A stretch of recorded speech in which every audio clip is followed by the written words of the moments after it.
Labas rytas. Šiandien turbūt iš rojaus. Vakar važiuodamas galvojau, ką šiandien pasakosiu. Ir pirma mintis buvo, kad kai nėra temų, tai ir oras tema, tai nuo oro ir pradėsiu.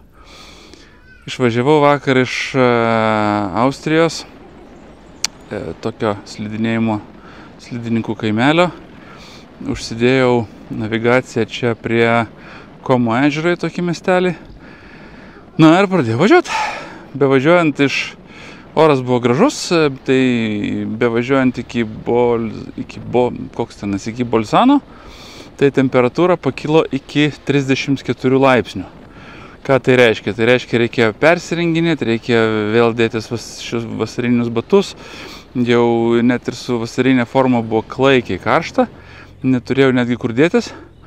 Bet Bolzanoje žiūriu, kad tarp kalnų formuojasi lietus ir iš ten atvažiuojantis motociklininkai jau dėvi lietaus aprangas. Nu tai pamačiau akivaizdu, kad teks ir man į tą lietų lįsti. Užsidėjau tas aprangas, apsimuturiavau, pasiruošiau, sakau, nu viskas, lendu į lietų. Įlendu į tą lietų, žinoma, lietus kaip turi būti, gerą pusvalandį važiuoju per tą lietų, iš lietų ramiai. O paskui žiūriu, ženklai rodo Paso Stelvio 60 km, Paso Stelvio 40 km, Paso Stelvio 30 km. Pala, pasižiūriu navigaciją, padarau zoom out, pasižiūriu, kas čia, kaip čia atrodo. Pasirodo, vaizdas išdykėlis mane varo per Stelvio pas. Tai matau, kad gausis taip, kad jeigu užvakar aš važiavau per aukščiausią Austrijos kalnų pervažą, tai vakar teko pervažiuoti dar kartą gyvenime per aukščiausią Italijos kalnų pervažas, Paso Stelvio, tik šį kartą iš kitos pusės. Jeigu pernai aš važiavau iš pietų į šiaurę, tai šį kartą iš šiaurės į pietus. Kažkaip eismo šį kartą ant Stelvio tik tai buvo labai nedaug, vos keli motociklai, vos kelios mašinos, bet vis tiek pakilimas labai techniškas, labai sudėtingas. Na, viršui plus 9 viso labo, plus 10. Nu, tai aš tada sustojau, persirengiau dar kartą, nusėmiau lietaus rūbus, lietus baigėsi ir leidusi žemyn. Jau link Bormio. Nusileidau link Bormio, vėl viskas gerai, tada prasidėjo tuneliai, nu ir vėl lietus, ir vėl stok, ir vėl renkis, ir vėl muturiokis, ir vėl šlapia, ir vėl balos. Nu ir visas toks, tai lietus, tai saulė, tai lietus, tai saulė, temperatūra up and down. Nu, žodžiu, šiaip netaip iki to Komo ežero aš čia dasivilkau, bet buvau ne viešbučio koordinatės užsidėjęs, o tiesiog čia šalia miestelį. Tada užsidėjau viešbučio koordinatės. Žiūriu, kad man dar pusvalandis važiuot, nors tik tai 14 ar 15 km. Galvoju, kas čia dabar? Pasižiūriu žemėlapį, vėl serpantinas ir vėl į viršų. Ir aš nuo pat vėl to Komo ežero pakrantės, kalnų serpantinų pusvalandį į viršų lipau, čiut ne antras tas pats Stelvio.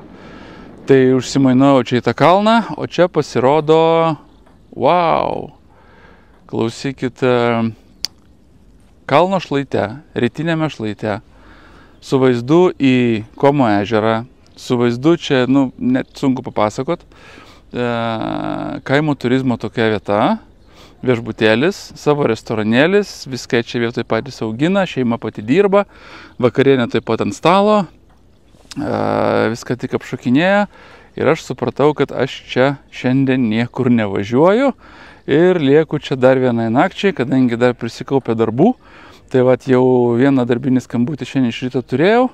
Dar vienas šposas. Vakar pakeliui sustojau parduotuvėj, nusipirkau valgyti, nes nežinau paprastai, kur aš čia ką gausiu. Tai nusipirkau tokią dėžutę jūros gėrybių salotų. Ir ką jūs manot, ta dėžutė mano vienam iš motociklo krepšių prakiūro.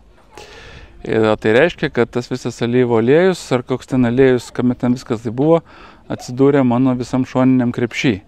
Tai aš savo šiandien, jau gerą pusvalandį dabar, ką veikiau, tai išsikroviau visą krepšį, išsikrapščiau, turėjau kiekvieną daiktelį išsiardyti, išsirankioti, išplaut. Išplaut tą aliejų, išdėti džiovint, gerai, kad saulė kaitina. Taip pat nusikėliau kitą krepšį, kuriame yra palapinė dar nuo Zalcburgo ir palapinės tas patiesalas, jie ten visi drėgni.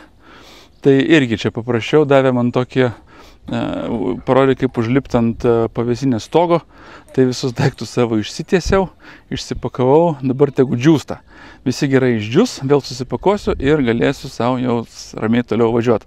Tai ką, šiandien darbinga diena čia, einu atsidarau kompą, susidėliosiu darbus, apsimėtysiu, tada šiek tiek dar pailsėsiu, gal pamiegosiu, paisiu pasivaikščioti čia aplinkui, nes tą serpantiną, jeigu aš jau nusileisiu žemyn iki ežero, tai atgal šiandien atvažiuosiu.